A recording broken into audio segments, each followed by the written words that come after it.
بسم الله الرحمن الرحیم د یو نوي پروګرام سره زه یم سید کبیر علي شاه. ګرانو کتونکو خبره به کوو د افغان کډوال حوالې سره. خو دې کې اهم خبره دغه ده چې لکه څومره افغان چې کډوال دي هغه دلته کې ژوند کوي او ورسره چې کوم طلبا او طالبات دي هغه څومره دلته په پاکستان کې دي یا بالخصوص په خیبر پښتونخوا کې دي.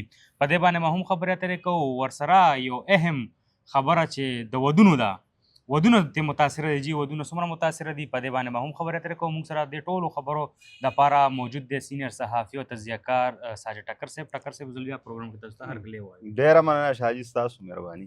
ټکر صاحب نوم باندې به راشو دغه خبره وکړو چې څومره افغان کډوال تر دې دمه پورې لاړه چې کومه دا لړۍ شروع شوې ده، شپږ ورځې کېږي بارډر کلو شوی دی. څومره خلک لاړه، څومره پاتې دي او ورسره راته دا ووایي چې کوم سټوډنټس دي اوورال په پاکستان کې دي یا بالخصوص په خیبر پښتونخوا کې نو څومره دي دلته. دا ډېره مهمه پوښتنې دي چې موږ ته لږ صورتحال واضح جی یو خو هغه لویه لړۍ ده چې کومه د ټول د بشپړه توګه د افغان کډوالو روانه وه بالکل او 2023 د نومبر میاشتې نه نو په هغې کې خواوشا 14 لکه پورې افغان کډوال ښه جي په دې 2 کاله کې هغوی بیرته ستانه شو چې په دې کې غیر قانوني او مطلب یې چې ایس سی سی کارډ هولډر، پی او آر کارډ هولډر دا ټول شامل دي. موږ د دې اوسنۍ دا چې کومه لړۍ بیا جاري شوه دا د تعطل ښکار وه، ختمه نه وه. چون کې د پاکستان او افغانستان ترمنځ د دې کشیده صورتحال له وجې چې یو طرف ته تعلقات لږ ترنګلي شو او خبره داسې جنګ ته ورسېده، نو بل خوا بیا هغه د تګ راتګ لارې د تجارت دپاره هم د افغان کډوالو دپاره هم وتړلې شوې. نو هغه خواوشا 22 ورځې که چمن و که تورخم و او که نورې لارې وې نو هغه تړل شوې وې چې د هغې له وجې د افغان کډوالو د بیا ستنېدنې کومه لړۍ وه نو هغه هم د تعطل ښکار شوې وه، متاثره وه، د ځنډ سره مخ وه. نو بیا د لومبي نومبر نه 22 ورځې پس هغه لړۍ دوباره پیل کړې شوه. نو په دغه لړۍ اوس ټیک ټاک کار روان دی. هغه رس په تاسو هم خبره کړې وه، تاسو اپډیټ شریک کړي وو چې کله هغه شمېره بروخیږي، کله پکې سلګونو ته راشي، کله 8,000 پورې پکې هم په یو ورځ واوړي. نو اوس نن خو ومرز دا د دې شپږو ورځو کې 33,000 خواوشا افغان کډوال واوړېدل. صرف 13 ورځو 3,000 خواوشا 800 افغان کډوال دا واوړېدل. دا نن لکه مطلب چې 8 ورځې وشوې چې دا لړۍ ټیک ټاک روانه ده او خواوشا په دې کې بیا موږ ویلی شو چې هغه شمیره ټیک ټاک ده که ایوریج ته کله بره شي کله ښکته شي، بالکل لکه 15,000 4,000 6,000 پورې تاسو وګورئ.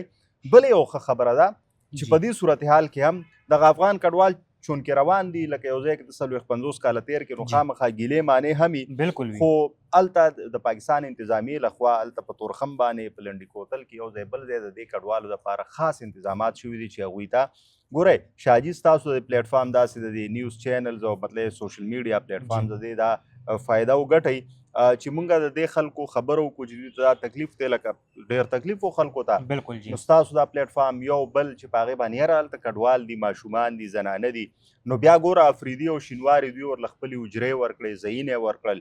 اوس د انتظامیې لخوا د هغوی دپاره ټیک ټاک د اوبو د خوراک انتظام شوی دی. ایون دا چې کومې ماشومانې وي نو د هغوی دپاره ایز ا ګوډ ویل جسچر لکه سویټس ورکول کیږي، میټایان ورکول کیږي. نو هغه لړۍ ټیک ټاک جاري ده. تاسو چې دا بله کومه پوښتنه ده شاهجي چې څونه سټوډنټس دي ضرور په پښتونخوا کې خصوصا موږ به خبره وکړو دا څه فکس اینډ فګرز مخکې ته راغلي دي. دا 2 میاشتې مخکې وفاقي حکومت د پښتونخوا نه دا غوښتنه کړې وه چې داسې تاسو معلوم کړئ چې لکه سروې کوله چې لکه 243 کیمپونه دي او دوره په لکونو افغان کډوال دي نو چې لکه د دوی د ټیک ټاک د بیا ستنېدنې باندې هغه کار ته ګوره سنجیده دی. بالکل جمعه نو چې دا هم معلوم کړئ چې د دې کډوالو دلته څومره ماشومان یا ماشومانې بچیان په سکولونو، په کالجز، په یونیورسټیز، په مدرسو کې سبق وایي، څومره په سرکاري ادارو کې دي تعلیمي او څومره په غیر سرکاري کې دي او په پرایویټ کې دي. نو هغه سروې وشوه، هغه سر ته رسېدلې ده، هغه فکس اینډ فګرز راغلي دي. شاهجي په پښتونخوا کې د افغان کډوالو چې څومره بچي په سکولونو، کالجز، یونیورسټیز او مدرسو کې سبق وایي سرکاري غیر سرکاري د هغې شمېره ده 1,95,000 یعنې لویه شمېره ده، یعنې 15,000 کم 2 لکه. دې کې د یونیورسيټي سټوډنټس هم دي، دې کې د کالجز هم دي، دې کې د سکولونو هم دي او دې کې د مدرسو هم دي او دې کې د سرکاري او غیر سرکاري.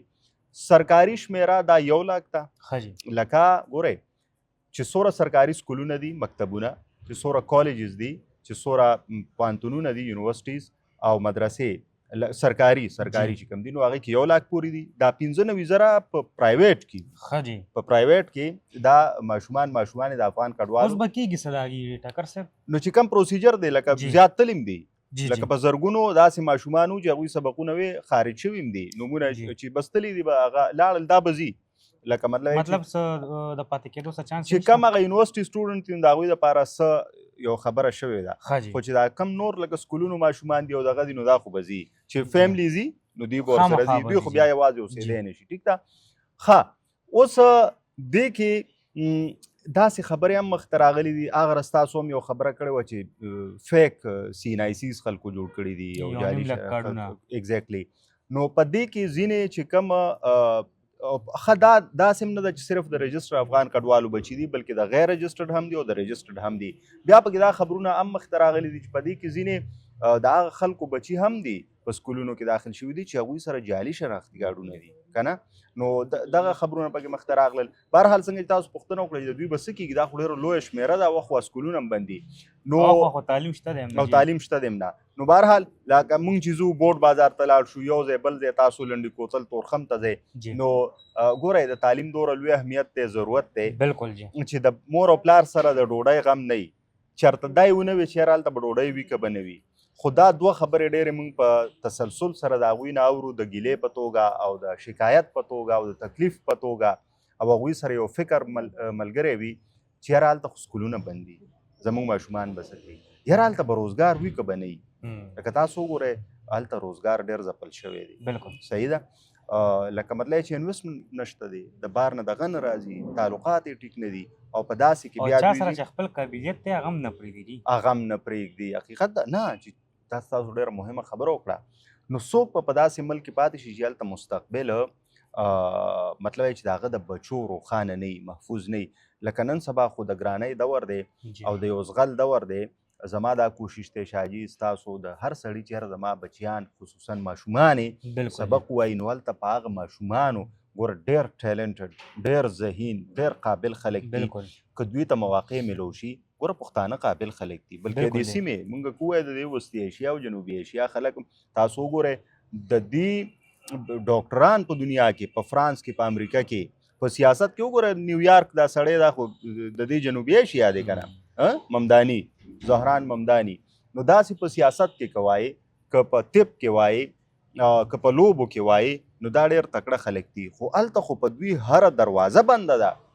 لکه مطلب دا چې په کتابونو پابندي، په شاعرۍ پابندي، د زنانو په ډاکټرۍ پابندي، د ماشومانو په سکولونو پابندي. نو دا څه شی شو؟ نو آیا دا ملک دی؟ دا ایگزیکټلی دا سوال پیدا کېږي چې ته ملکونو ته وګوره، 200 ملکونه دي، داسې یو سټرکچر موږ ته وښایي چې په هغې کې سکول بند وي. په سعودي کې سکول بند نه دی، په فلسطین کې د جنګونو باوجود ټکر صاحب په ملک کې خو د ټولو اول تعلیم ضروري دی. اب په هر ملک کې ما یو ملک داسې نه دی چې په هغې کې تعلیم بند وي، دلته کې خو تعلیم بند کړی دی. په فلسطین کې د جنګ باوجود سکولونه کولو ساتي که نه. داسې په افریقا کې تاسو وګورئ شاجي چې داسې ملکونه دي چې خانه جنګۍ دي پکې، خو هلته سکولونه کولو دي، ماشومان ځي. ټکر صاحب د دې د سکولونو د بندېدو وجوهات څه دي؟ ولې بند کړي دي؟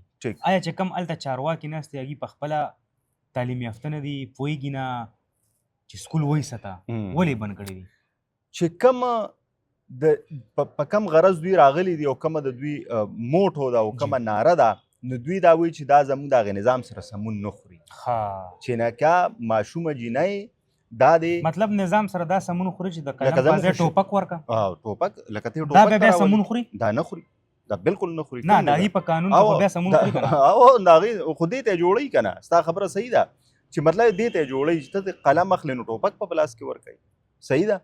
ښه بل لکه پاکستان هم اسلامي ملک دی، ماشومان ځي سکولونو ته ځي، جینکۍ ځي کالجونو ته ځي، یونیورسټیز ته ځي، پولیس کې چې کوم دی نو نوکرۍ کوي، فوج ته ځي، ډاکټران یې جوړېږي. څومره مسله یي هلته چې د یو زنانه تکلیف وي نو ته اب مري، ډېر لوی سوال دی. او دا موږ منت کوو چې او دې دلته باندې راځي سوچ چې دلته وکړي راځي نو بارډر هم بند او بارډر هم بند دی دا خواوشا میاشت پوره کیږي چې دا بارډر بند دی سوره تکلیف دی ډېر لوی تکلیف دی کنه بل په یو اړخ نه دی کنه شاجي تاسو دا سر کې په خپل انټرو کې خبره وکړه چې لکه یو خو تجارت متاثره دی لاره بنده ده نور څه دي اوس مې یو خبر کمې خبرې وکړو وایي ما وی چې زه به درته جاړم تا له اوله سترګې سرې نیولې دي نه نو د دې سیمې په حالاتو بیا په پښتنو چې موږ داسې خبره کوو نو سړی یو اړخ داسې نه وي چې هغه سړی راواخلي او خوشحاله شي بالکل لکه که خبرونه ګورې که په دې لارو کوڅو کې ګرځې او موږ چې سهار پاسونو موږ وایو چې یو ښه خبر به یو ښه خبر پسې سترګې مې چې د خپل کتونکو ته شیر کو ډېره مننه ټکر صاحب یقینا ډېرې ژورې خبرې تاسو شریک کې موږ سره خو کم افغان کډوال دي چې کمې خبرې وي کم مطالبات اوس تاسو هغه ټول هر څه ټکر صاحب چې کوم دی تاسو ته مخې ته کېښودې هغه تاسو واورېدې یقینا چې دغه پروګرام به نه به تاسو ډېر څه اورېدلي ډېر څه به مو زده کړي در بل پروګرام پورې مال او زما ټیم د راکړي اجازه د لوی الله په امان